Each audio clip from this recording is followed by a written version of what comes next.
Hey guys, Ryan Dement from Chasing Financial Freedom podcast. I hope you guys are having a great day. This week on the podcast, we have Megan Miller. She's a recovering corporate America individual that we're going to talk to. But listen to this slogan she's got: passionately dedicated to helping professionals detox off of, get it, the drug of achievement. And she set herself free. Megan, welcome to the show. Ryan, my friend, I am so happy to be here with you. And I have to tell you, can we talk about your shirt for a moment? Oh, my chance of sarcasm.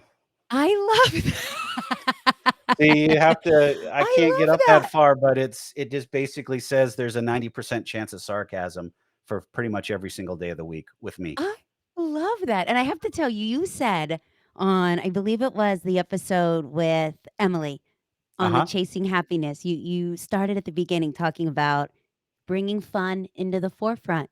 And I Mhm. love that. When we stop having fun.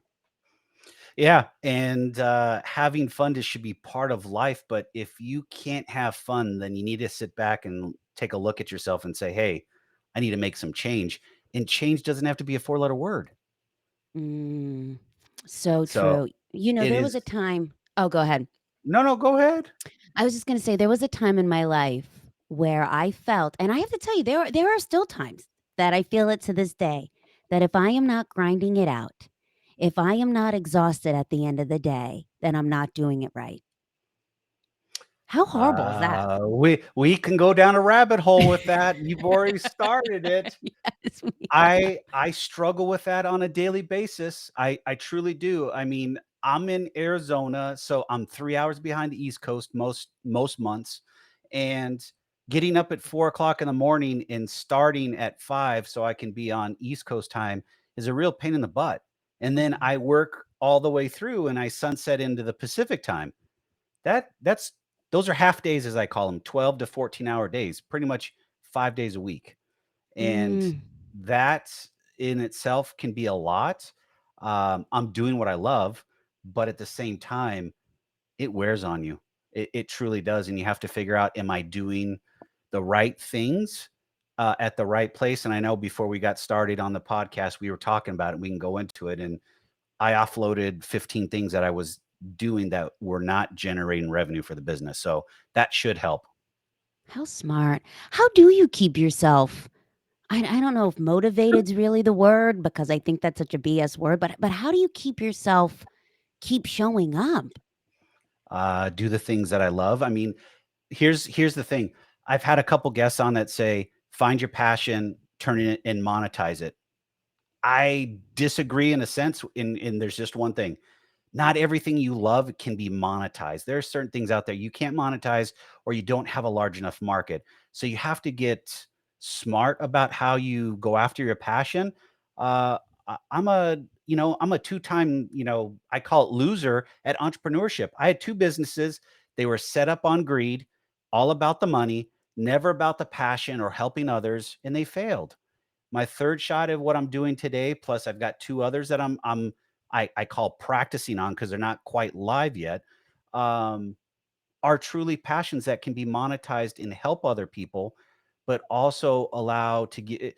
And this is selfish. It gives me joy, and Mm. I think once you find your joy and you find that passion and your happiness, you keep on showing up every single day.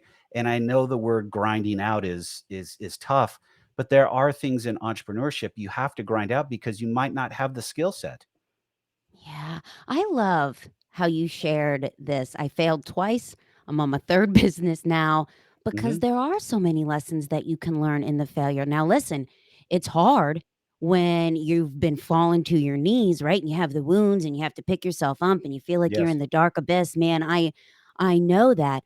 But there are so many lessons if you change the lens on it of what did I learn? And that's where the true magic is. Now, I look back at my life, Ryan, 7 years ago, sitting alongside the major highway in Philadelphia, sobbing in my car.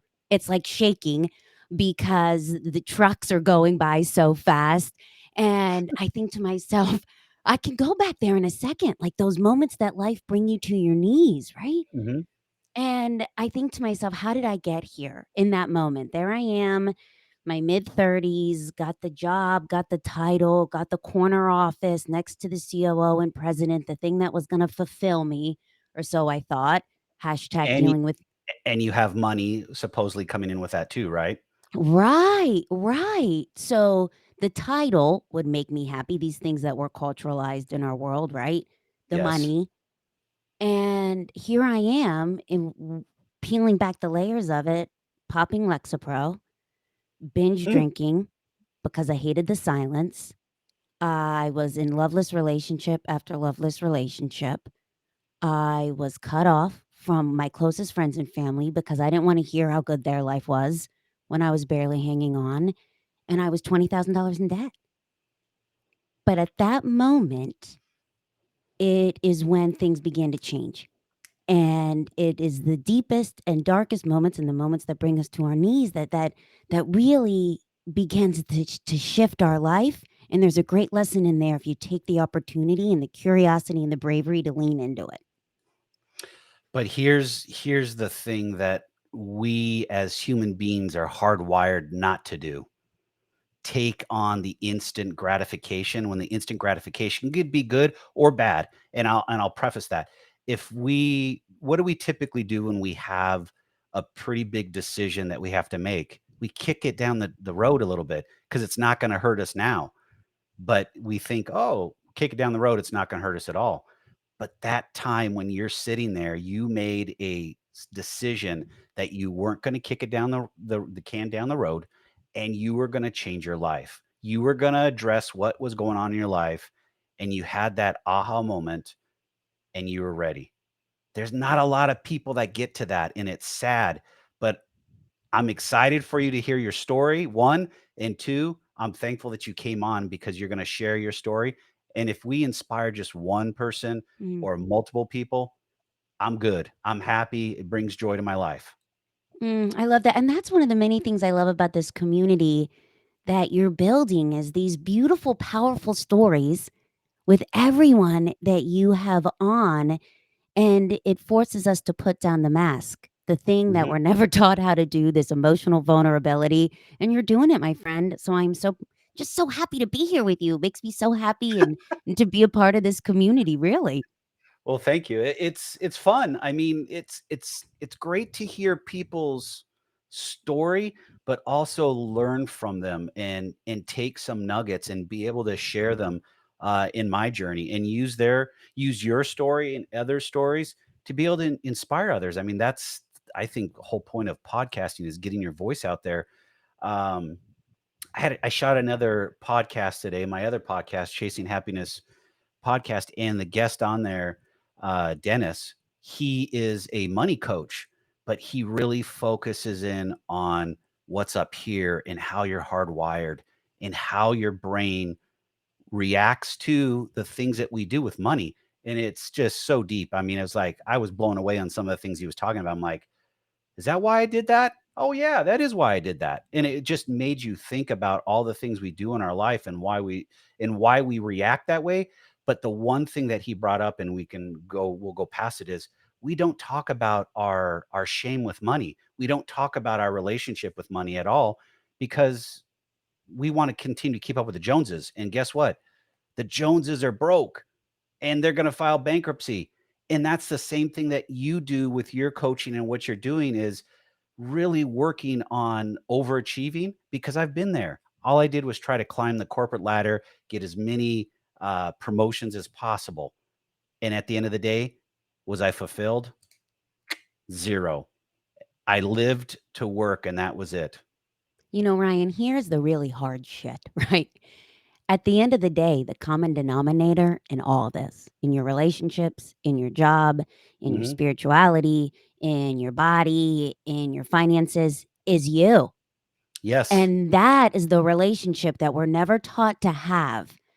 And once you can fix that and do the hard work on the conversations that happen in here Hmm. with our worst enemy, the roommate that lives in here, everything else starts to change. I It like does. that. The roommate that lives in there. We're gonna have to steal that. Yeah. I like that. Love it. Yeah, because But we're taught what to think, not how to think. So it's so easy, hand raised. This is how I got on the side of the road. I was raised to be the good daughter, good student, good employee, and that was my validation. So Mhm. that created this addiction to always want to please and achieve and do the thing. And man, if you don't check that, it can bring you to your knees, as it did me. But the thing that you just talked about is where we all start from, is what we're taught and learned growing up. And being sponges as kids, we're really taught we're absorbing everything we're taught from our family, friends, and so forth. But the other piece aspect is school. School doesn't teach us to be free thinkers and understand what's going on. It's just it's structured and continue to just step 1, step 2, step 3, and regurgitate some information in between. When we Oh, that's become so true. No, no, go ahead. No, I was just gonna say, God, I'm agreeing that's so true, and at in my mid-30s, having this meltdown, what I was really forced to do, which none of us wanna do, because if you're like me, running's easy to the next thing that gives you the fix, right? So the Yeah. email, the muffin, the martini, whatever it is, or all 3, and it all dialed back to childhood. So, when I Yes. really took the time to pause, and man, Ryan, you and I can have this conversation and it sounds easy now, but it's hard. It's hard. I said, if this stuff Yes. was easy, everyone would be walking around rich, skinny. You know, it's not that easy. It's hard. I like that. Rich, skinny, and you're trying to go down the road, and I'm Well, thinking, I was gonna rich. go down the road, but I I think people love can that. let it carry on from Yeah, they can there. let it carry on. But Yeah. that's a challenge with society and where we're at today, and that translates to everything we're gonna talk about or anything that we will talk about. Like entrepreneurship, everyone thinks, "Oh, I'm just gonna be my own boss. It's easy peasy lemon squeezy." Doesn't work that way. It's probably the most difficult thing I've done professionally. I can get up in front of thousands of people and talk, and people say that's the most fearful or hardest thing to do. Me, it's not. Put me in front of a bunch of entrepreneurs, successful entrepreneurs that really have turned themselves around or turned other businesses around. I will get nervous because then I'll feel like about that big. And that's struggle. And that's entrepreneurship in itself. Whether you're a small business owner, entrepreneur, whatever you call yourself, it's it's a lifestyle that you have to be one accepted of, two open, and three understand that you're going to fall on your ass many times and you've got to get up every single time to win. God, that's so true. Sarah, I'm a huge Sarah Blakely fan. Mm. And for those males, she's primarily known in the female space because it's hosiery that Yes. she created and built this empire. And she says, and here's what I love. I love that she's giving this a voice because we don't talk about this enough. Hmm. Is the fact that she failed the LSATs twice.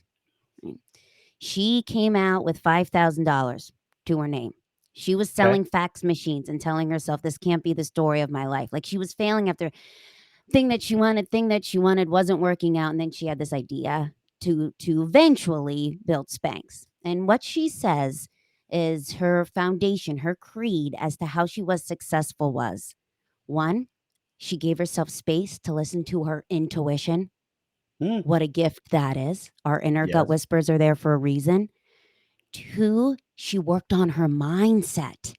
And that, Ah. I think, is so huge. When you give yourself a space to work on the conversations you have with yourself, that can set you up exponentially Hmm. versus the task list of 86,000 things you think you can do in an 8-hour day because you think you're superhuman. And then you end up getting not even eighth of that done, and you're like, "Where did the day go? What did I get done?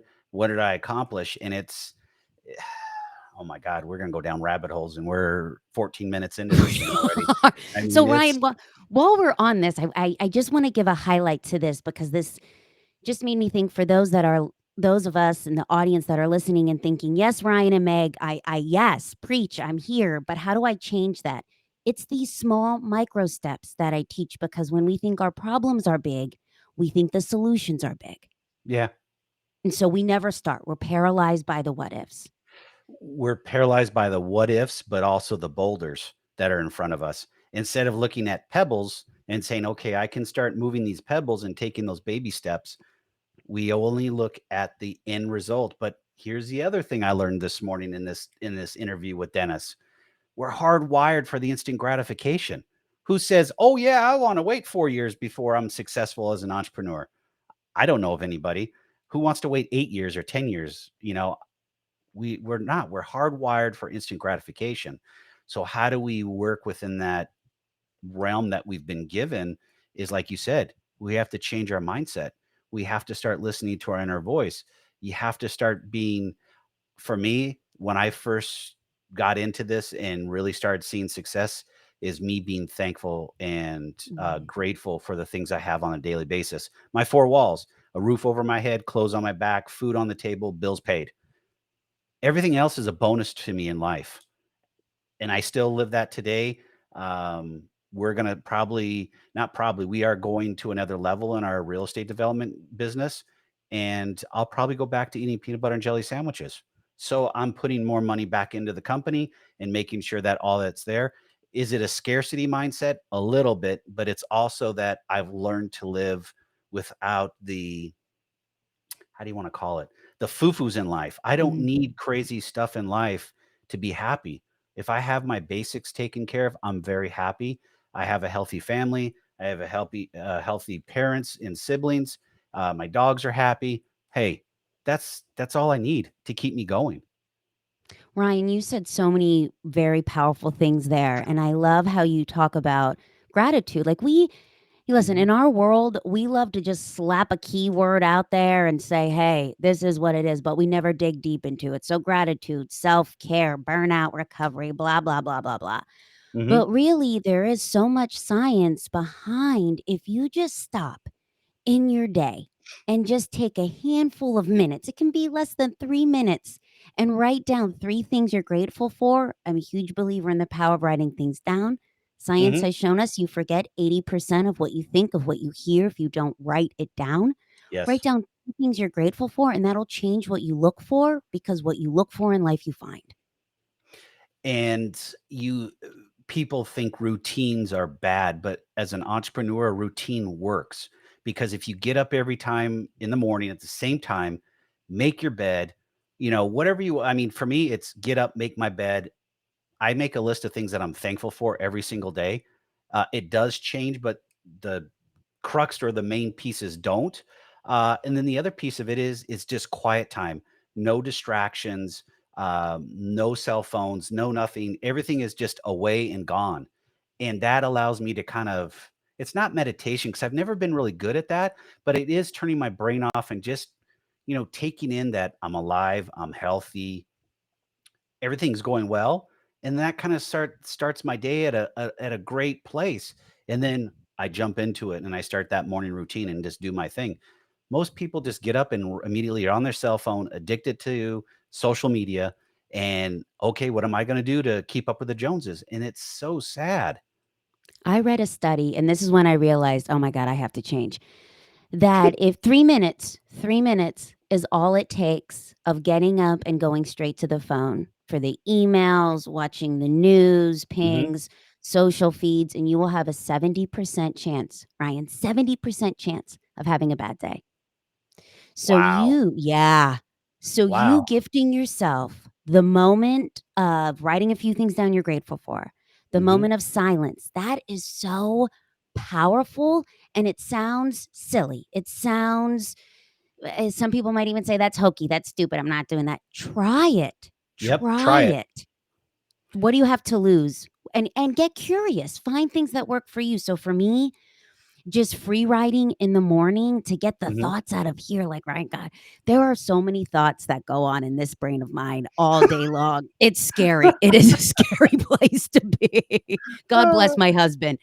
Um, Hey, but you know what? There's nothing wrong with that, but if you've got a lot going on and you start writing those things down, it helps. I mean, it'll help center you. I mean, we can go into goal setting, there's so many things, but until you actually try it and consistently do it over a period of time to where it becomes a habit, I always tell people you can't poo-poo it because you're just basically saying, "Oh, it's just easier not to try it." Yeah, it's a lot easier to try it, not try it. And that to me is somebody that's okay with failure, and people don't like that. When I tell them, "Hey, if you're open to failure and you're willing to stay where you're at and be a camper in life instead of a climber in life, God bless you. It's not my life to live. I'm okay with it. But you can't come tell me what I'm doing wrong when you're not willing to do the same thing. God, that's so true. And also, too, here's another thing, Ryan, to that point. I look back in my life, and when I was the most, what's the word I'm looking for? At my deepest and darkest days, when I Mhm. was just angry at the world because I wasn't giving myself these things to really find out what I wanted, I had no idea. I was so quick to be the person that you wanted me to be. Whoever you wanted me Mm, to be to like me is who I was. So in my mid 30s, you could ask me any question, my opinion on anything, and I regurgitated to you the answer that you wanted. And I mhm. found that at that moment, in those moments, is when I was the most judgmental. I would talk smack on everybody around me. I was so angry. And there is something to be said that those that judge others, it is so true, it's more of a reflection on themselves than Yes. it is of the person on the receiving end. So I think we need to change the narrative around even how we look at jealousy, because there's something to be taught there on what you're missing in your own life that makes you jealous and angry of what others have. And guess what actually takes it to a whole nother level? Social media.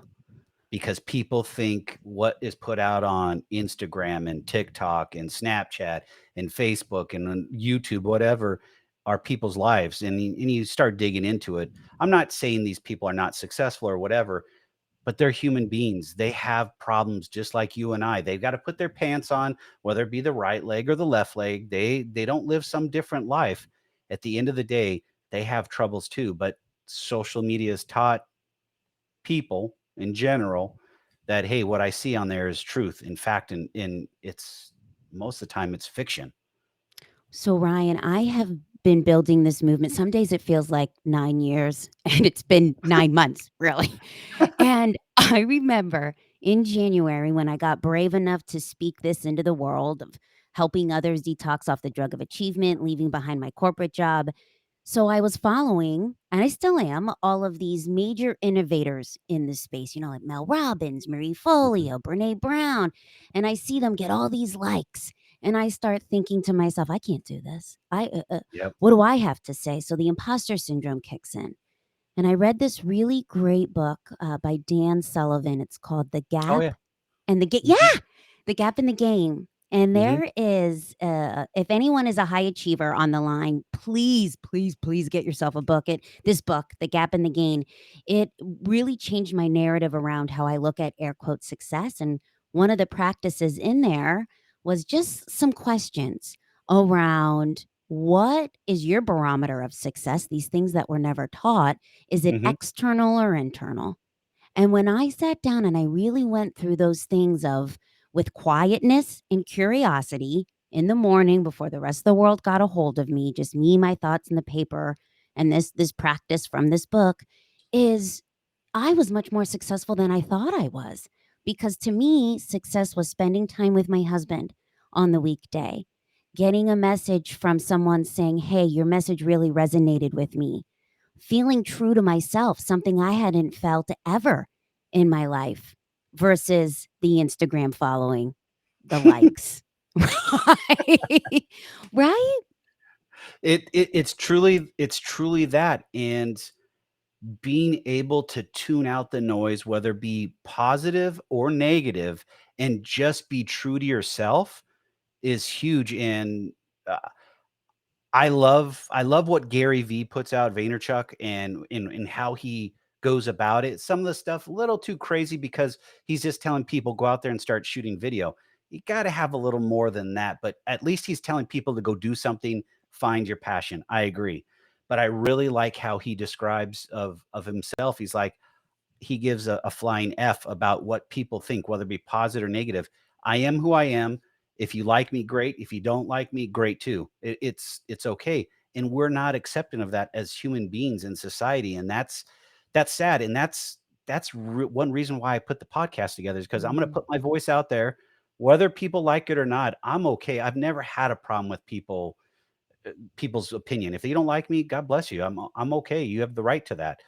But at the end of the day, if you can't be you and share your opinion or share your voice, you got to sit back and start looking at yourself and say, what am I doing? And start trying to recompile yourself and say, am I really in the right place right now for my life? And start doing those quiet moments, like you say, to start reflecting on what you have and what you want to do. And that is probably the most difficult thing to do in life.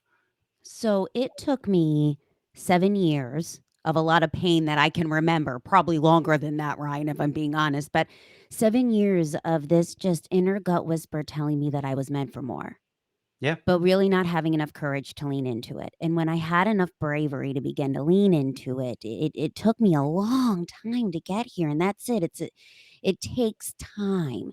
But I Hmm. realized that as someone who is a former people pleaser, chameleon mode, all of that started to change when I began to create these little habits, these little micro steps that had me believing in myself, trusting and believing in myself. So what is that, right?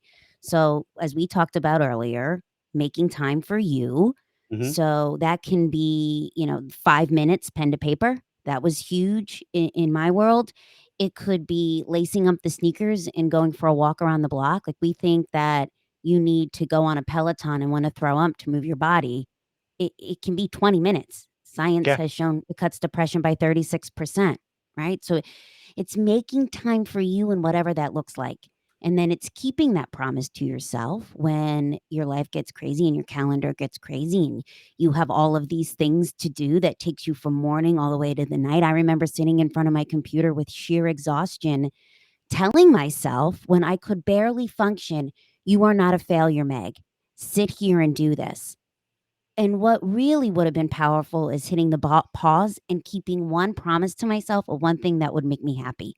So, sitting outside for 10 minutes with the book and with the sun, maybe spending some time with my husband at the dinner table, phones away, maybe, Being right? engaged. Yeah. Being Being engaged. engaged. It's these little things that when you make the promise to yourself and you keep it, you start showing up differently. You really do. And you take yourself from here to here. And me personally, and I want to hear your opinion. I like those humans better because when I'm around them, they bring me to another level too because they show me something I haven't learned. And when you're not engaged and you're always on your cell phone, what does that do? I mean, it just teaches you that I don't have to have a relationship with human beings. We're human. You need to have other relationships with humans. And if you want to just be buried in your job and your cell phone and never be engaged, see where that gets you. A life of loneliness and unhappiness. Even though you think you're happy, you're not. Oh God, Ryan. And I was there. As you're talking, I'm smiling like the Cheshire cat because I resonate with that to a whole another level. When I was so addicted to this job, because to me, the job was my validation in the world and my Mhm. worth, right? And when I was so addicted to it, all I wanted to do was hide in my cocoon and not talk to everybody. I was annoyed at everybody. Everybody annoyed me, and I didn't want to talk to anybody. And what I realize now after taking the moments to get to know myself through these little micro steps of the silence, of the curiosity, of pen to paper, asking myself these questions, keeping a promise to myself, doing that repeatedly. Not only did I start to change, my relationships grew exponentially. My family started to heal. It was like I started to just organically, not even consciously, organically begin to surround myself with people that elevated me and didn't deplete me. And it all began with me. And it all began with you, but then the other thing is it didn't happen overnight. It started in slow increments and started happening as you added more layers to it and changed your life. And that's where people struggle is they want the instant gratification, but if they continue to work through it, it will happen over time. It's just not going to be tomorrow.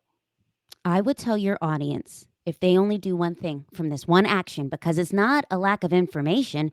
How we have information at our fingertips at any given time, right? Any given time. It's a lack of action. So, Mhm. just one piece of action. If they just go to megan-miller.com, I have a free gift for this community. It's the 4-step micro step download journal prompts that I use every day and I have for the past 7 years to get here. So just if they go there, they download it, it's free, and use it, it takes less than 5 minutes. And that's such a gift to take the first step in getting to know what you want, not what the world has been bullhorning in your ear your entire life. You have to take action though. That's the part. You have to want it and take action. And if people don't want it, I joke about it when I talk to somebody. I joke. I say it is, I think we're not a right match, and the person will go, "Why?" And I'm like, because you're not ready to change. You're telling me that you don't know the top 3 things in your life that you wanna go after and change. If you don't know that, then no one can help you, because you have to first know that and be able to say, "Okay, I'm ready to engage. I just need help with the steps and moving the different pieces in my life to make it happen." But if you can't identify what you wanna have changed, that's a struggle, and you gotta really start there. Quiet time, understand what you want, think about all the things that are in your life and what you want to change. And maybe it takes several weeks or months or years. I don't know. Sometimes it might take that long, but you have to be patient with the process until it actually hits you. So Ryan, as you're telling the story, which is so true, it makes me flash to this one thing that I that I always say, and I'm guilty of, hand raised, is to your point, the instant gratification, the certainty, the significant, these things that 90% of us as humans want. So we think that if we are unhappy, it is quitting the job, it is Hmm. picking up and moving, it is Hmm. ending the relationship, it's dry January, it's the cleanse. These things that we think, right? Not eating, listen, I've done so many of those. Not eating for 48 hours is really going to make me lose the weight.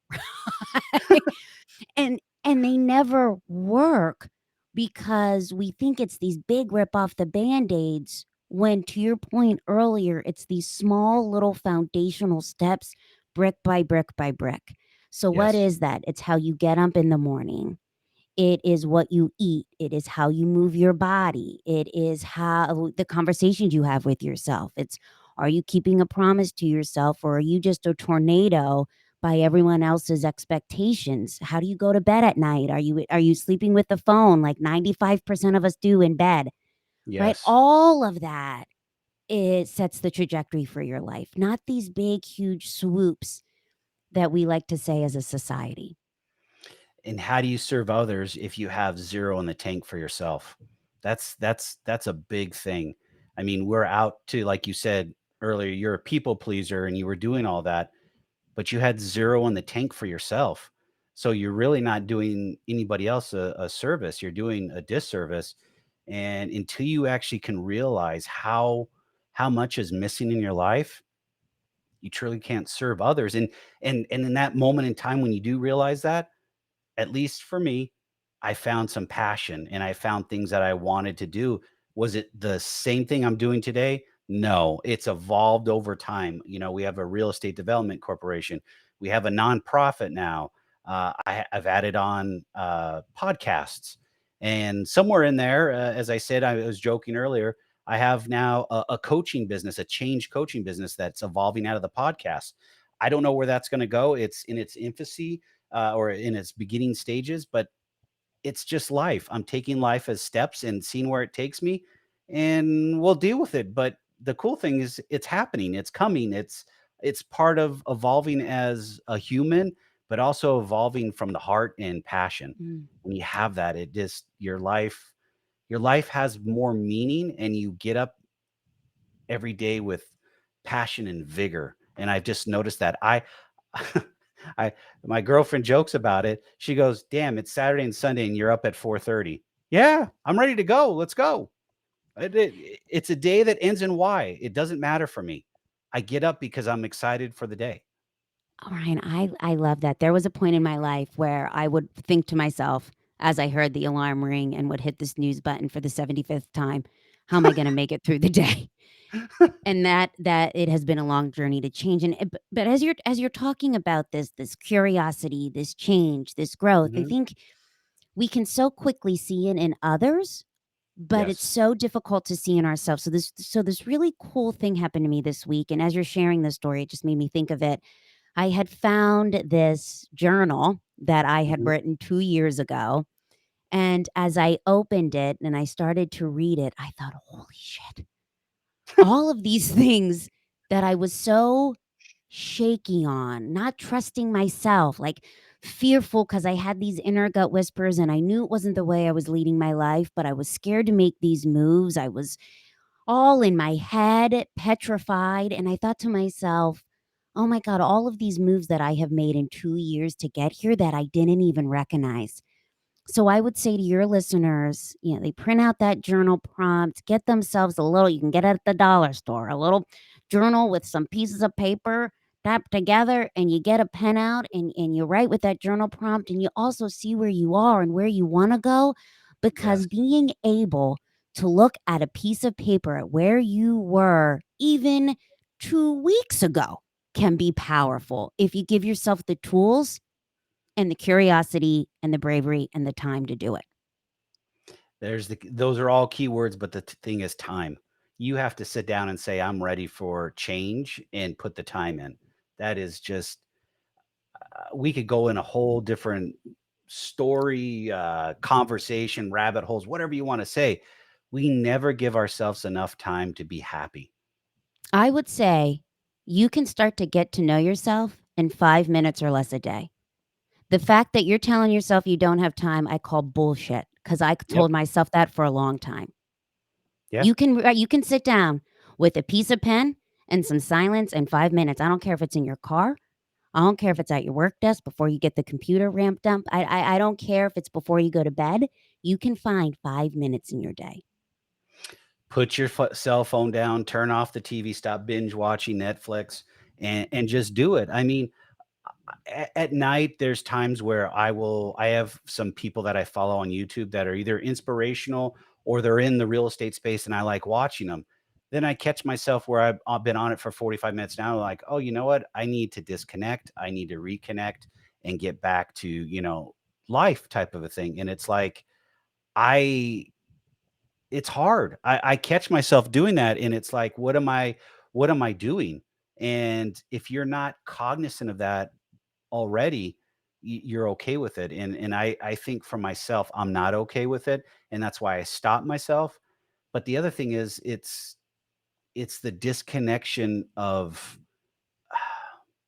I don't know how to say this other than I feel like I'm disconnecting from the people that mean so much to me in my life, my family, my girlfriend, my dogs, whatever. I feel like if I'm on my cell phone doing that, I'm not creating that relationship and that bond. And we all have only X amount of time on this face of this earth. We don't know when it's going to end. So when you have these people present, you need to be present too with them.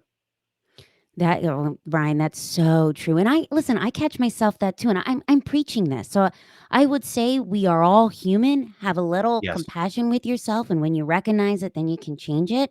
But what was so powerful for me, again, back to the micro steps, because I've been there. I was one of the 95% that would have my phone in the bed right by the nightstand table. And what I realized is that well, first of all, it got me all in my head. I couldn't sleep good. I'm checking social, I'm shopping, I'm reading the emails. So of course you're not going to sleep good before you go to bed. But my husband got me a $20 phone charger from Amazon for the bathroom. 20 bucks. And it changed my Mm. life.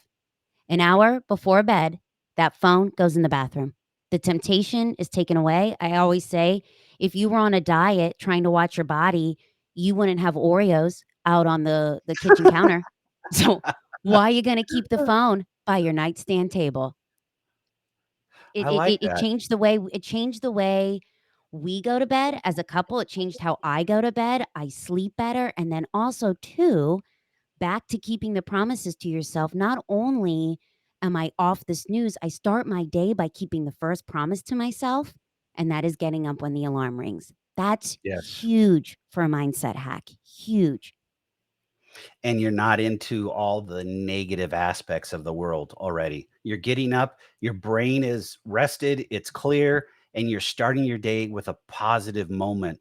And it's not full of, oh my God, look at all the emails I have, or all this news and all this craziness going on in the political stuff. You don't get that noise. You're just tuned into your own head, your own life. And it starts out with it's peaceful is how I describe it for myself. I wake up and it's peaceful. So there is, and I'm going to keep going back to this journal process because it changed my life. So of things that I was never taught, I was never taught this. I didn't have the toolkit. I didn't have the language. So it took me so long to get here, and this journal process was such a help. So there's 4 steps to it, but the 2 steps that were so just powerful in changing how I started my day, because it got me off of the calendar of to-do list of everybody's else's wants and needs, and it put my 2 things first. These were non-negotiables. This changed the game for me. The first thing I would ask myself in the morning is, what is one act of service that I can do? And it Hmm, could be something as simple as leaving a love note for my husband by the coffee. It could be something as simple as texting a girlfriend. It could be texting the colleague and saying, "Hey, you killed that presentation yesterday under a minute." One thing. And then the other thing was, what is one thing I can do today that'll make me happy? That's it. And I kept those 2 promises. And it changed everything. It changed how I read those emails. I stopped being like, "Stupid, idiot, reread it." And I was I was reading the emails different in my head. Instead of the text messages coming through and I was like Pavlov's dog, twitching, being like, "What do you want now?" I couldn't wait to see what was on the other line of the text. And what I realized through canceling so many things for myself in the calendar, Ryan, was that when you do that, when you put things in the calendar for yourself, even just 10, 15 minutes, and you cancel them, what that does is that puts you on the back burner, others' mhm, needs in front, and that's how you get agitated. That's when you get angry. That's when you feel like you're spinning. That's when you have those Darth Vader moments. So it's really, and I've had plenty. It is really just making those commitments to yourself of what is one act of service and was one thing I can do that'll make me happy. And it's amazing how the rest of the world, like, you'll start to find more good in your days, and you'll mhm. have created your own foundation before the rest of the world gets a hold of you. And that's it. It's that simple. And what you will see in this process, and some people say it's unfortunate. For me, it's tomato, tomato, however you wanna spin it. People you are surrounded by today, more than likely, not all of them, but majority of them will fall off because your mindset will shift. You'll start becoming more of a positive person. You'll start putting out positive vibrations. You're probably surrounded by people that are negative Nellies, and they will go away, and you will find another tribe. And in this journey, I've experienced that multiple times, and I have learned. And I just want to tell a quick story, and then Yeah. I've got to ask you a personal question that just keeps on eating at me. Well, I don't want you to do that Yeah. now. Are you a native Philly girl? Well, I've been there for almost 20 years, so it feels like I'm a native Philly girl. Jersey? I'm a country bumpkin. I lovingly call it Pennsyltucky. It's like the Ah, middle of it's Pennsylvania, one stoplight town. whereabouts? Are you familiar with that area? Oh, yes. Yeah. So it is. Grew up near Bloomsburg. Okay, I spent a lot of time in Wilkesboro. Oh, yeah, yep. The Little League just came through, Williamsport. It was a Yeah, big deal. My parents for a week had that on 24/7. yeah. No, I was just trying to capture where your accent was from, so I had to keep on listening, so I'm like, "Okay, she's in that circle of tri area over there, so I gotta figure out where she's from." It just kept on eating at me. But I digress. What were we on? Oh my gosh, I've already lost my thought. Oh, So, you said you wanted to share a story quick. Oh, and oh, I've already forgot it. It'll have to come back to me. But the we were talking about people in your inner circle will fall off. Oh, I ah, know what I wanna talk about.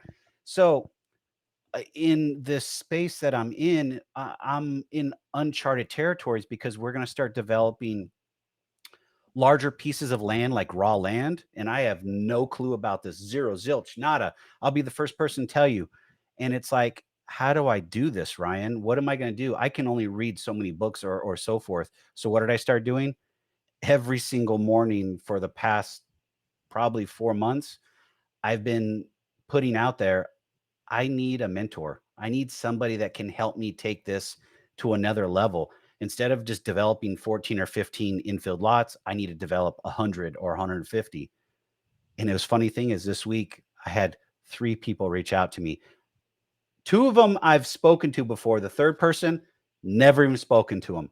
Just reached out and said, "Hey, I'm in the real estate development space and this is what I do." And I'm like, "Shut the front door." "Really?" And I had no clue, and now I've got calls set up with all 3 of them next week to be able to talk to them about what we're trying to do and how it can help us, because ultimately me as a leader or an entrepreneur, business owner, whatever, I have to know where my limitations are, and that is one. I have no clue about that type of development.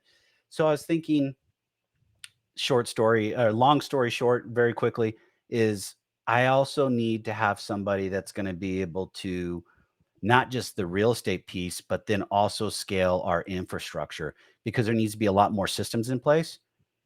Lo and behold, 2 of those 3 guys have that have those skill sets too. So it's like winner, winner, chicken dinner. But I've been putting this out there for 4 months because I've been working on it. And I guess the right message finally got out there, and bada bing, bada boom, here we are. And it's like not instant gratification.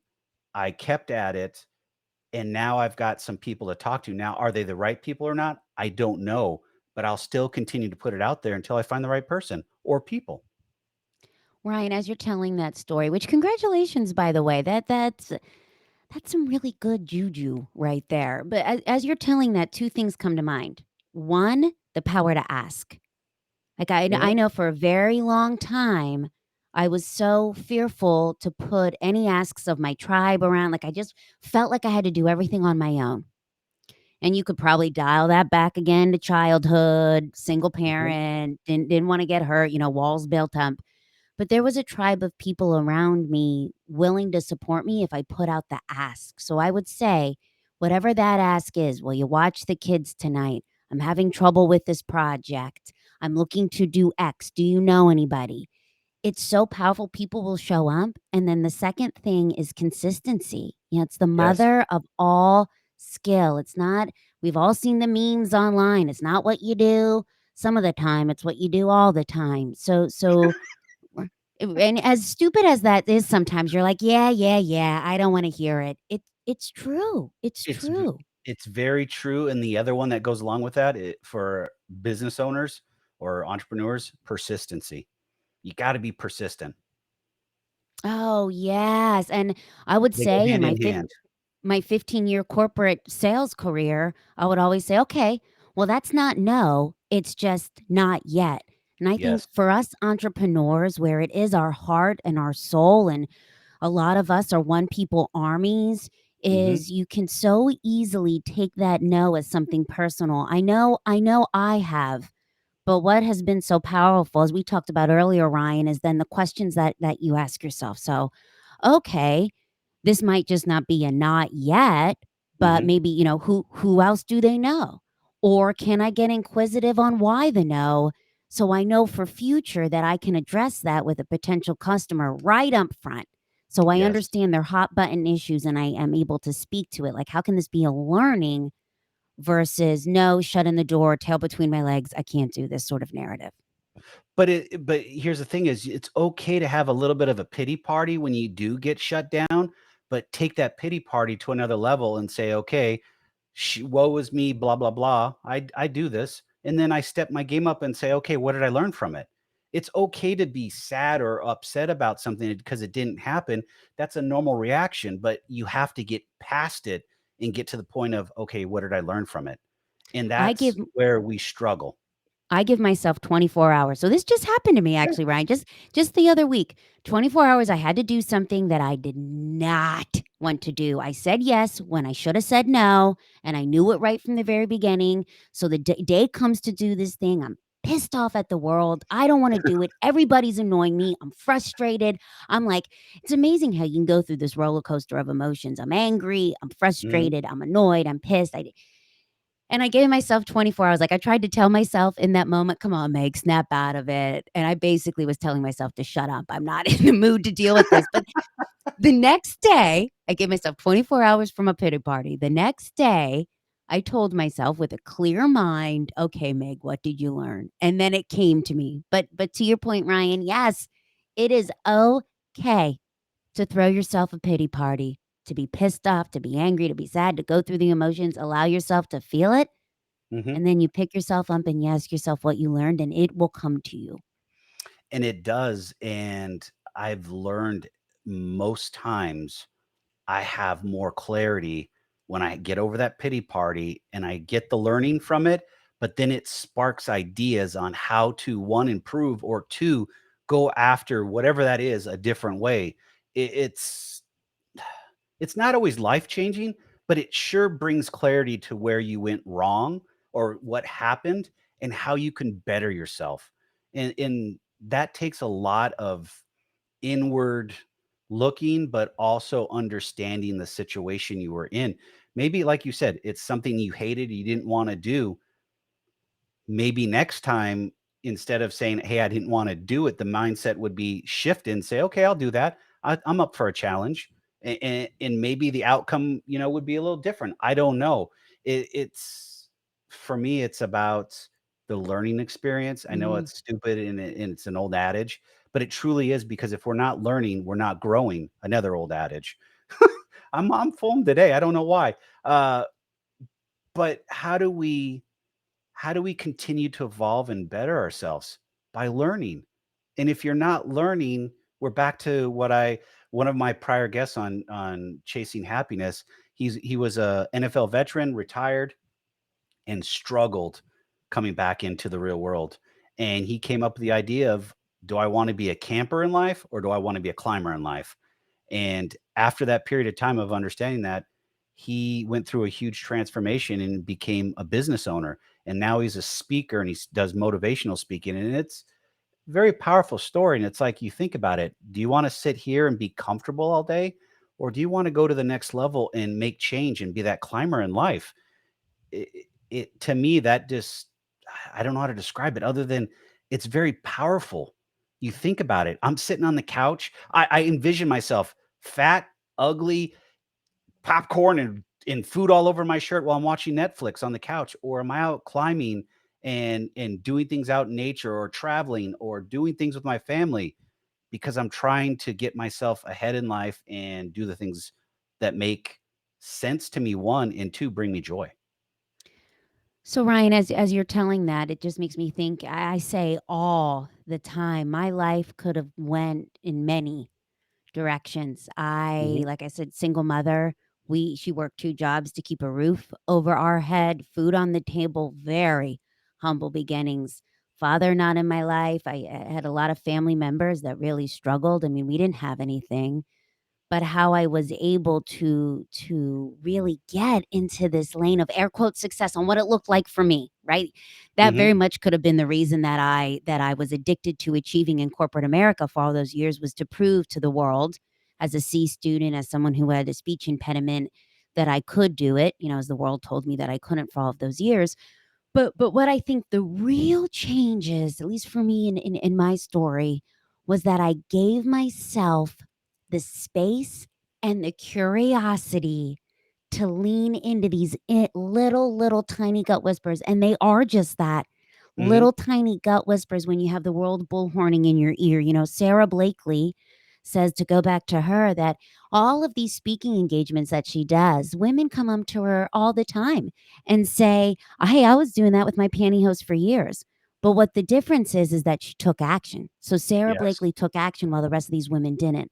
So for the listeners out there that are thinking to themselves, I don't know, I, I don't know what this future holds. All I would say is to just give yourself space and silence and some curiosity and lean into it, because you don't have to blow up your life. All curiosity says as it sits on your shoulder is, "Hey, turn your head and look at me." And that's all you need to do to see the spiral of what unravels. It's amazing once you take action how much changes in your life and where it can actually go. It's endless. It's limitless. I mean, you're only limited by what's between your ears. As you say, your roommate that's living up there. Yeah, so I like to call it, so it's called the reticular activation system, RAS, in your brain, which is basically a fancy word that says that there's a bouncer that lives up here and you tell it what to let in. Right? And listen, if you don't check it, it can let in all the wrong shit, right? Why do I have Oh. to fix everything? I'll always be overweight. There's no good men out there. I suck at math. I'm not good at this. That can all be let in if you don't check it. But that bouncer can also let in a whole nother narrative of, wow, I'm really good at this. I have people that can support me in this. It's sort of like when you're shopping for a car and then you see that car everywhere. It's the same thing. So there has been science around. It's called the habit loop, and you can Google it.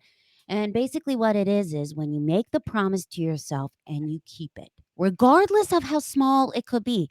It could be something as simple as I'm going to take the clothes that have been sitting on top of the washer for the past year to the Goodwill. That's the story of our household. There, it could be something as simple as that. That begins to change what the bouncer lets in. Yeah. And that man, I think that you just put the, title of the podcast. The bouncer in your head is letting in the wrong crowd. Something to I that love extent. that. I love Yeah. that. I So, love that because we're taught how to think, not what to think. mhm. Yeah. And it's we're back to, you show up and you're told what to do, and that's just life in general, and that starts at such a young age. And it's crazy what we have going on in the schools and the back and forth and everything like that. And it's like you wonder why we're losing generations of people because they're not being taught how to think for themselves and be able to make decisions that are outside of the norms. It doesn't matter what side of the political aisle you're on. It just think about it. You can't have a free thought and then have somebody tune you out or cancel you out or whatever they call it. That's stupid. Okay, you know what? My thought process or my opinion doesn't agree with you. I'm okay. God bless you. You're okay to have that. I'd rather have a healthy conversation and engage with that person. But most people today will not engage in that type of conversation because they don't want to defend their position. And it's like, that just really tells me you don't believe what you're saying. You're just going along and towing the line just because it's a checkbox and that's all you're doing. There's no free think there. Yeah, and we also have become so brave hiding behind these screens, right? Yes. We are the most hyper connected as a world that we've ever been, but yet we're also so alone because it's so easy to hide behind the screen. We are just talking about this last night. My husband and I out to dinner, seeing families with the phones. No one's talking, no one's engaging with each other. And that has Yes. become such a societal norm And the parents are doing the same thing, not just the and kids. the parents are doing the same thing. So one thing that has been very powerful in our relationship is that we sit down and do dinner. Now it looks different every night, but we sit down, we do dinner, we put the phones down and we talk about our days. What was your high? What was your low? And it allows me to decompress from a day where I feel like I've had to been on and hustle and do the things. So it allows me to connect with myself, but it allows me to connect with my husband, be in the moment. And again, I think it's just back to the small little things that you can do in a day, that can make you feel more grounded, and it also change how you show up as an Yeah. entrepreneur. How about show up in life in general? There is, and I love that there is, so when I look back and I think about when I really had to do this analysis of my life and how I Mhm. got here, I thought, okay, well, your life is like a six dresser drawer, right? So you have your job, your career, you have your spirituality, whatever that is, you have your self worth, you have finances, you have your relationships, you have your health. And when I looked at that drawer, I thought, oh my God, no wonder I feel so depleted. My career is runneth over, but Yeah. everything else is empty. And Mhm. I think when you're able to, in that morning, when you make the commitment of, there's one thing I can do that can make me happy, for those that are in the audience thinking, yes, like my business has become my identity and it's who I am, and I'm so focused on it that all of these other things underneath the glacier, my relationships, my health, how I feel about my body, my finances, all of it, my relationships, they've all gone to the wayside. When you start to just make one little commitment every day to maybe make the time to meet with the friend, even if it's just a phone call in the car.